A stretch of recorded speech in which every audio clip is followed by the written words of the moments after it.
What's going on, guys? Andrew Piluk Hockey here, back again with another video. Today we're going to be talking a little bit about the goalie market for the Toronto Maple Leafs going into the offseason, because there has been some genuine interest from one NHL goaltender to potentially join the Toronto Maple Leafs. So if you guys are new here and you're a fan of Toronto Maple Leaf content, what are you guys waiting for? Make sure to like this video and subscribe. Join the squad. I'd love to have you guys here. I love making Maple Leaf content for you guys, and there's going to be a ton because it's the off season, and we all know it is crazy, silly season pretty much. So I don't want to waste any more time, but again, it does help when you like and subscribe. So hockey news, and I believe it was written by Nick Barden, so shout out to him. Talked a little bit about some goalie news here, and I think James Myrtle had a lot of the information as well when it comes to what the Maple Leafs might be interested in doing. And it's coming from a goalie that hasn't really gotten a chance to play out a full season as a starting goalie, and that's Laurent Brossoit. Now, he's pretty good. So as of Monday, James Myrtle was talking about a potential Laurent Brossoit and Toronto Maple Leafs mutual interest. So there's not a bona fide number one available, and this is James Myrtle speaking, but he is true. There isn't a number one, bona fide number one available in free agency. And I expect it'll be extremely difficult for Brad Treliving to pry either Jacob Markstrom or Linus Ullmark out of Calgary and Boston, two unbelievable goaltenders. Well, Ullmark's unbelievable. Markstrom is decent, but especially when teams like the Devils are dangling a top 10 pick in return, because we do know that the New Jersey Devils are one of the teams that are in on trying to acquire a starting goaltender, Sheldon Keefe's team. Now, that leaves somebody like Laurent Brossoit as a tandem option to split starts with Joseph Woll, who, it should be said, Leafs management remains very, very high on. Now, Brossoit hasn't played a ton, but he has put up good numbers the past few seasons, and his top priority as a 31-year-old unrestricted free agent is going to be going to a good team where he can start frequently, and the Maple Leafs fit the bill, and my understanding is there is mutual interest. Now, that's really interesting. I'm going to use the word interesting a lot in this video, but Laurent Brossoit has been a guy that Leaf fans have kind of dangled the idea around of like, okay, like, we need a goalie. Joseph Woll is pretty good, but again, I know I have a hot take opinion on that. I don't think Joseph Woll is going to play more than 30 to 40 games a year, maybe 35 if we're lucky, because he's injury prone. And again, that's not me hating on him. That's not me knocking him.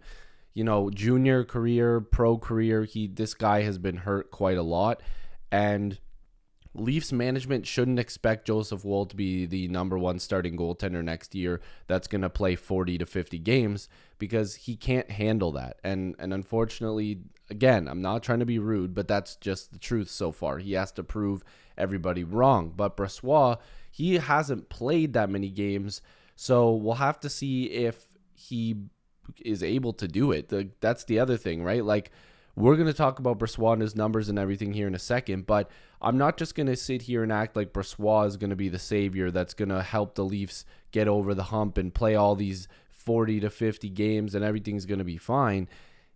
It's a guy that the Leafs would also take another shot at, much like Ilya Samsonov, but Brossoit's numbers are a little bit more promising. Now, as a 31-year-old, it would be interesting to see what kind of contract he would get, and the rumor out there is like $2 to $3 million. I'd say more to the $3 million side, but you can see like all of his contracts have been pretty small. So that 2.325, I believe, is his biggest contract that he's received as an average annual value.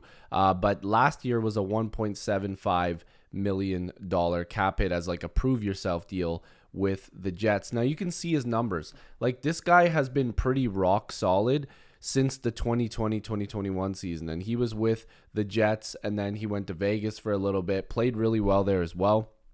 Got in some time in the playoffs. Not the greatest numbers there, but again, comes back to Winnipeg, plays in 23 games, 2 goals against for his GAAs, goals against average, and his save percentage was again .927, similar to the numbers with the Jets. The only outlier I would say is the save percentage the year of 21-22, but again, like, it's not terrible stuff. And you're not looking for a guy, again, that's going to start 60 games. You're hoping Joseph Woll takes a step up in his development and is healthy enough to play 30 to 40 games.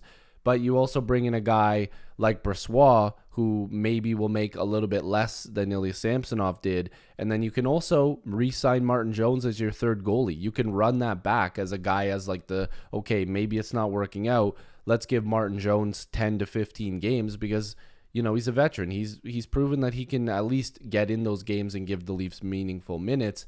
But the whole point is to upgrade on Ilya Samsonov. And again, no disrespect to Samsonov, but that last contract, $3.5 million, he might be looking for a little bit of a raise, even though his numbers haven't been that good. So the playoffs, not the best numbers. Regular season, he started 40 games, but not the best numbers.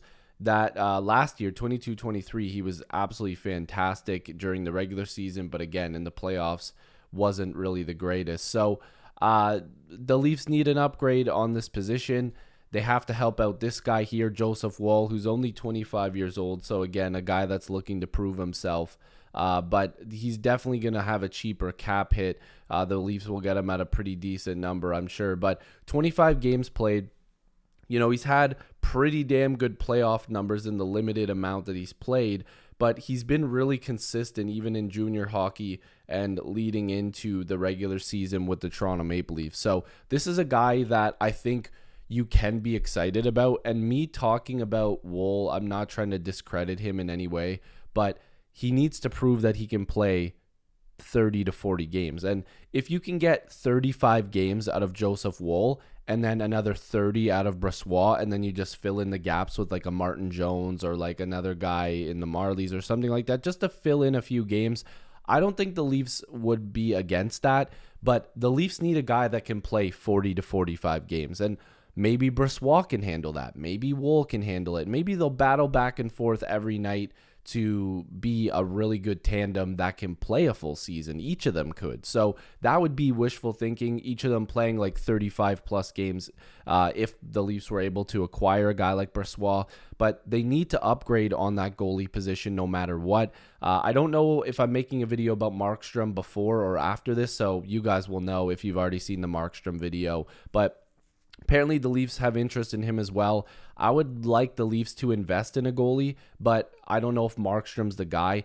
If you can invest in Brossoit and then maybe bring back a veteran guy type like Martin Jones or literally Martin Jones, you could run with those three and then hope that maybe at the deadline you could get a goalie if it doesn't work out. But you have to invest a little bit here in Brossoit. He's going to want 2 to 3 years. He's going to want a little bit more of a raise than what he was getting in Winnipeg. And I think that 3 to 3.5 is probably a sweet spot number. If the Leafs could get him at 3, that would be fantastic because again, like that would be less money than they were paying Ilya Samsonov. Like they were paying him 3.55. I would rather invest 3 to 3.5 in Laurent Brossoit, and then hopefully you're investing whatever you have in your forward group and your blue line to help these guys. Because if the Leafs improve their blue line as well, they go out there and get a top 4 guy, they go out there and get another guy that's like a 4-5, and then like maybe a depth defenseman, you invest that extra money there, these goalies will have an easier night. And that's the goal every single night, is to give these goalies enough room to be able to make saves, don't put them in high danger opportunities or situations, and allow them to play really well. So let me know what you guys think down below. Would you be interested in Laurent Brossoit? If you're new here, make sure to like this video and subscribe. I'd love to have you guys here, and hopefully I'll see you in the next video or stream. Peace.